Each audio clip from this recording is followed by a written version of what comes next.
Hey, we're back. I'm your host, BKP. You're watching FYNTV.com. And yes, it's a little different this Friday morning. We're at the Vault, downtown Blue Ridge. Have this great hot cup of coffee. You need to come by and get a cup. 29 degrees out there. Great hot cup of coffee. Made in-house right here. S'mores Donuts, that's just wrong. But I am so glad to have back after a couple weeks. First of all, thank you for your service. Veteran Dr. Whaley. This segment is brought to you by the Georgia Cancer Specialist. Dr. Whaley, glad to have you back. Well, I'm glad to be back. I appreciate Ray Tidman coming in for me last week, and I know y'all had a great time and enjoyed it very much. I was telling you through the break, Dr. Whaley, that we missed you. We're glad to have you back, but it gave me an opportunity to make a new friend. Dr. Tidman is just a great guy. We really enjoyed having him on the show. Well, I got to tell you what's really awful. I spent 2 weeks in China. The only cable TV you can get is CNN. They block Google, they block AOL, they block all of your common search engines, and the international CNN would have you believe that it was an absolute shoo-in for Hillary Clinton and that poor old Mr. Trump shouldn't even have run. I told you 4 or 5 months ago that I had the utmost confidence in the voters of the United States. I believe they will stand up and be counted. I believe that the country will survive. And I know that in the last couple of days there's been rioting going on in the streets. And I told Jane this morning, who never agrees with me about anything, that we're live. Yeah, right. Okay, just wanted to help you out here. Keep going. That the way that Mr. Trump and our president yesterday conducted themselves is exactly the way I would have predicted if somebody had asked me. That they stood up there like men with totally different opinions, with one common opinion, and that was the office of the president is the office of the president. It is Mr. Trump's, and it's our job to find a way to shuffle the deck and make it work. Now, he's got a lot of work in front of him, and since it's Veterans Day, the very first thing that I thought about and that I actually found when I got back in town and was able to get on the internet is that Johnny Isakson's bill, he's the head of the Senate's Veterans Services. Right. Johnny Isakson's bill to increase the compensation and increase the caregiver support for veterans is on the roll, and quite obviously, I think with Mr. Trump in the White House, it's going to improve the quality of veterans' medical care. And as you well are aware, the suicide rate among veterans is 21% higher than the suicide rate of age-matched, cultural-matched, and economically matched controls.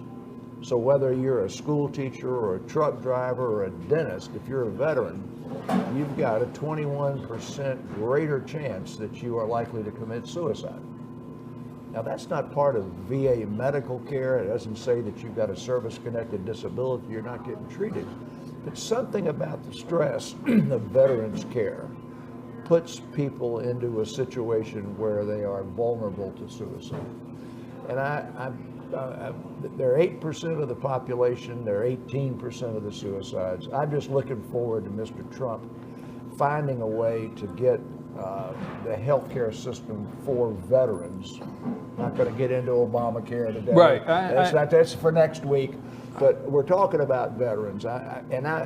Being up here and being 76 years old, I've got so many veteran patients that Agent Orange exposures, PTSD exposures, that in every study that's ever been done, heart surgery in a VA hospital, pneumonia care in a VA hospital, it is equal to the best of medical care in the civilian population. So nobody's criticizing the VA hospital or the care that the veteran gets when he gets to the hospital and has his cataract fixed or gets his hearing aid or has his bypass. But there's something in the infrastructure for veteran support that isn't right. And I don't know exactly what it is. There's a new law that was passed about 5 years ago to increase the transition support for all of these veterans that are coming out of the Persian Gulf, since the injuries that they are receiving are so much different than our Vietnam era. Our Vietnam era, it was bullets, it was shrapnel, it was multiple wounds. This is brain trauma and IEDs that blow up armored cars and create more of a psychological or cognitive dysfunction, and somewhere or other the VA needs to get that figured out. I didn't want to get on a roll. No, I sent you a message. I want to talk about we got to go to Zika before we finish. I wanted to talk about veterans health care because not only the day being the day it is, our veterans deserve the care and deserve the recognition, the respect, and we go to, and I'm saying this in all due respect out there, people, we go to Veterans Day parades and we go to Veterans Day celebrations and we show honor for the veterans, and it's almost like many of us go home and the parade was over. No, those veterans are there tomorrow on November 12th and November 13th. And that's what I get concerned that we need to care about them. Not that we don't care, but I mean for health care. Yeah, I agree with and, you. And that's important to me, because you brought up, and I want to ask you this before we get into the Zika virus. You brought up one time before over at Sycamore Crossing, we talked about the VA does a good job at specialized care. That's what I was just emphasizing. Right, specialized care. We talked about that. Specialized care, meaning you come back and you're blinded by burns, whatever. Injuries, whatever. But as far as VA general health care, I mean, there's no reason why they can't go in somewhere and they have to go to these big VA centers and wait all day long because they have they're diabetics and things like that. There's a lot of doctors that could take care of that for our VAs. Veterans. I tell you, there's so much. I'm going to leave some of this with you to take home with you, because I know you don't have anything to read. You're bored to death with all of your research.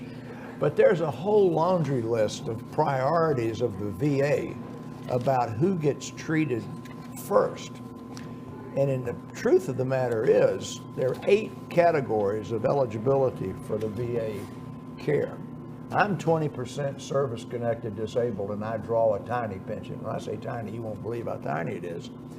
And I'm in group 3, but there's so many people here that probably shouldn't even be using the VA system. I mean, they spent 6 months on active duty a long time ago, and somewhere or other, that delivery of, I mean, the guy with the Purple Heart, the guy with the wound, the guy that spent 2 years in Vietnam, the guy that had Agent Orange exposure, I think most or all of those guys are in the system good. Right.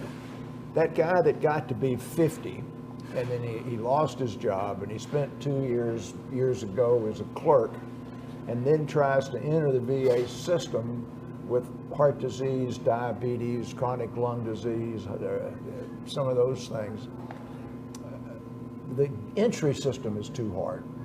And to create some clinics system run by the nurse practitioners like Cammie, like you had on here in one of my places, that could filter this big pool of eligible veterans and then drop out at the bottom, that guy that needs the bypass and needs the cataract extraction, would get primary care into the hands of the veteran a lot better than the system does now.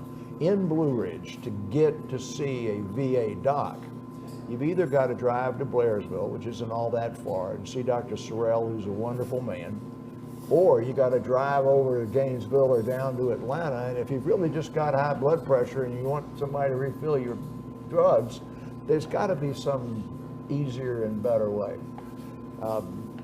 Maybe I did write a letter to Johnny Isaacson yesterday, and I sent a copy to Trump's finance guy in Georgia. Said, look, if you want me to spend a month, I'm going to volunteer to go try and help you somewhere, figure out how to do it. I'm not smart enough for that, but somebody is. And they'll get it done. I appreciate it, and I'm looking forward to what Ben Carson gets involved in.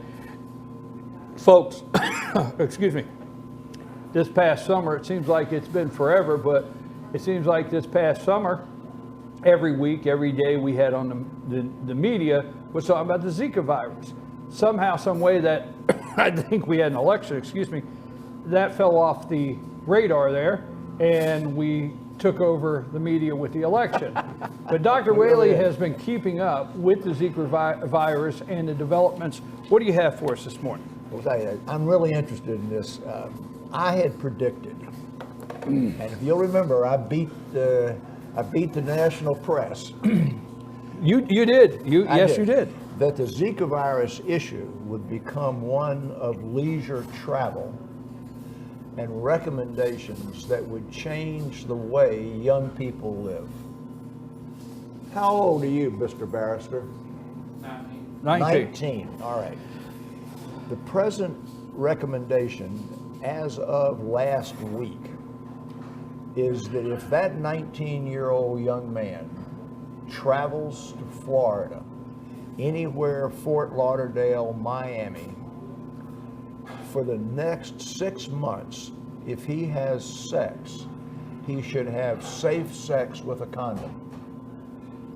If this young woman who just walked in the door, who's clearly in childbearing age, were to go to Florida anytime. We're doing our Zika virus update. Come home, she would be advised to use safe sex with a condom for 2 months minimum.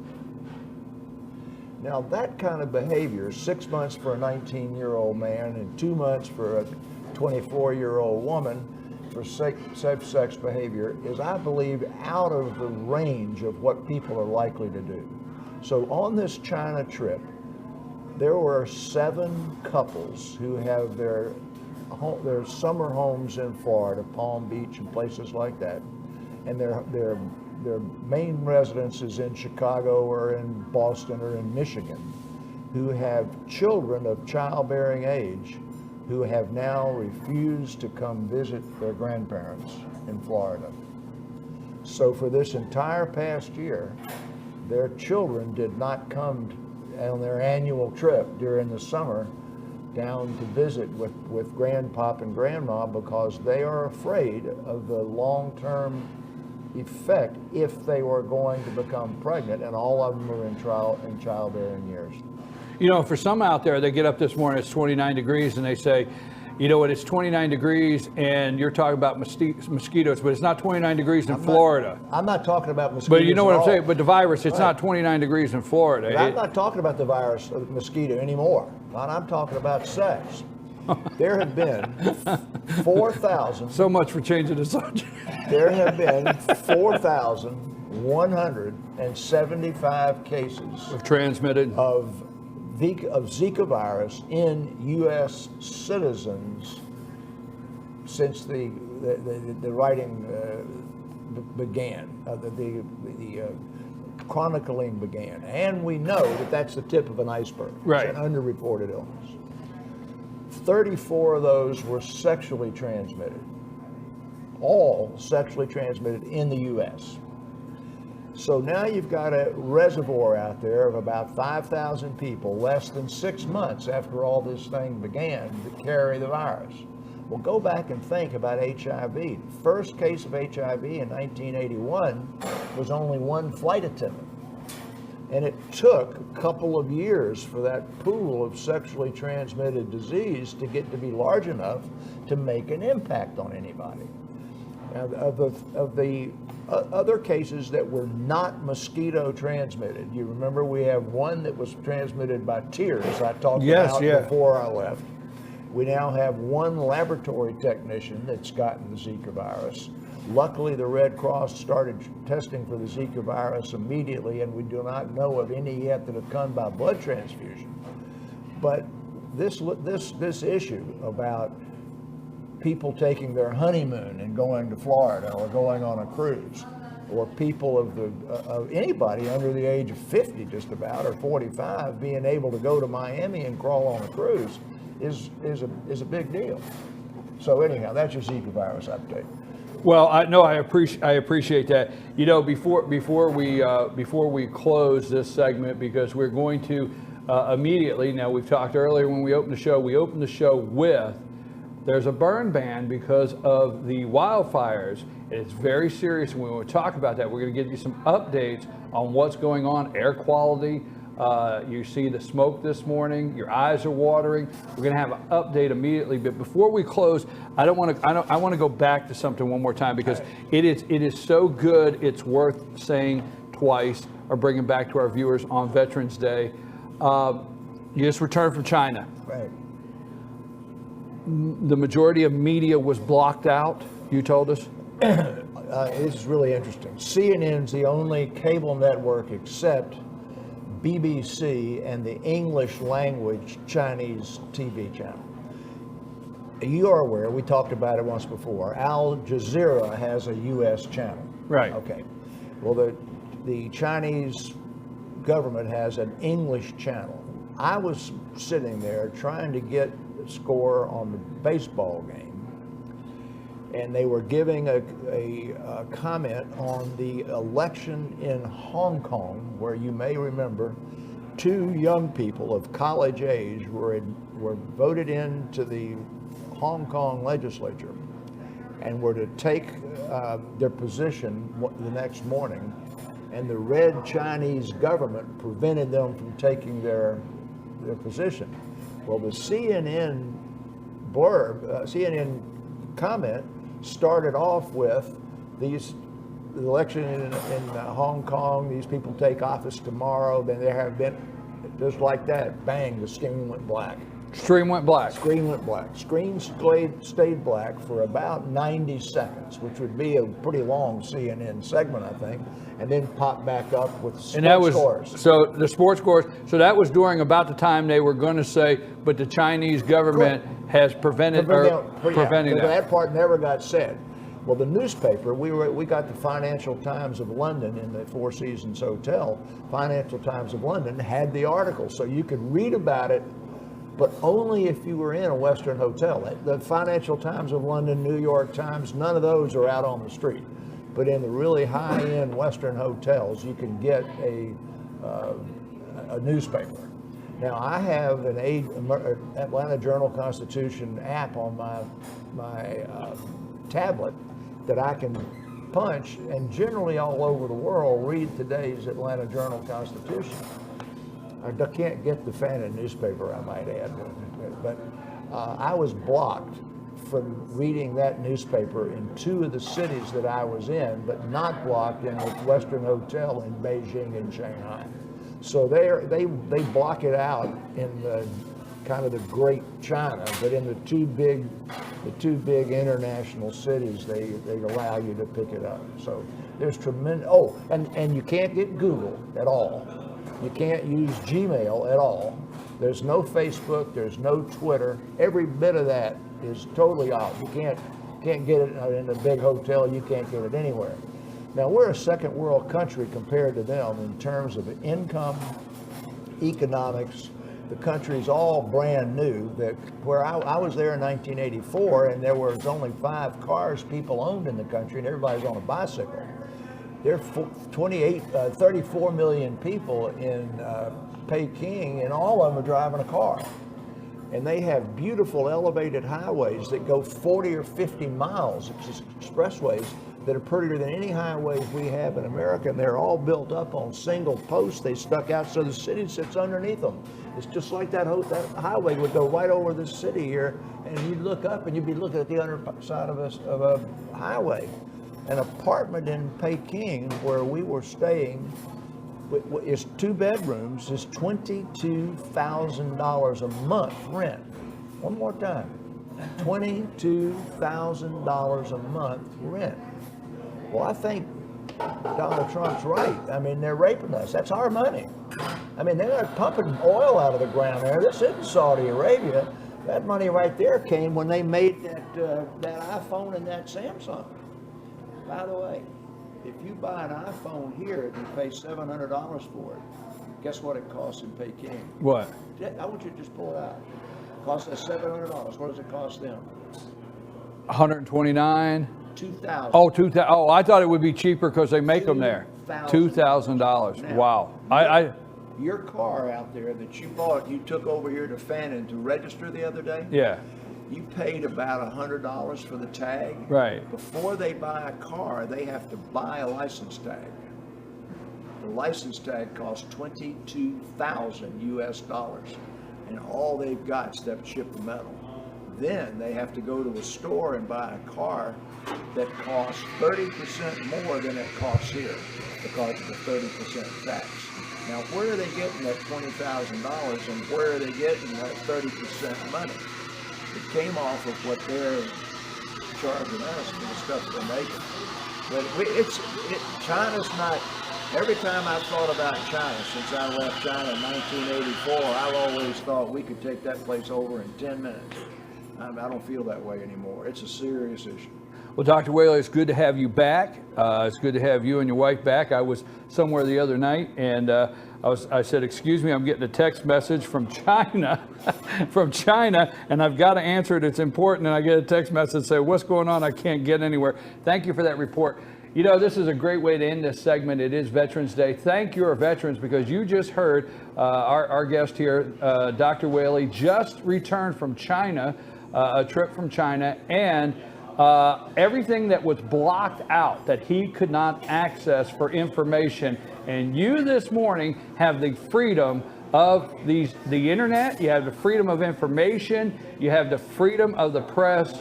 And I thank my veterans for being able to do this and have my freedom of speech this morning in America. I'm your host, BKP. Good morning from the office. Good morning from downtown Blue Ridge, the Vault.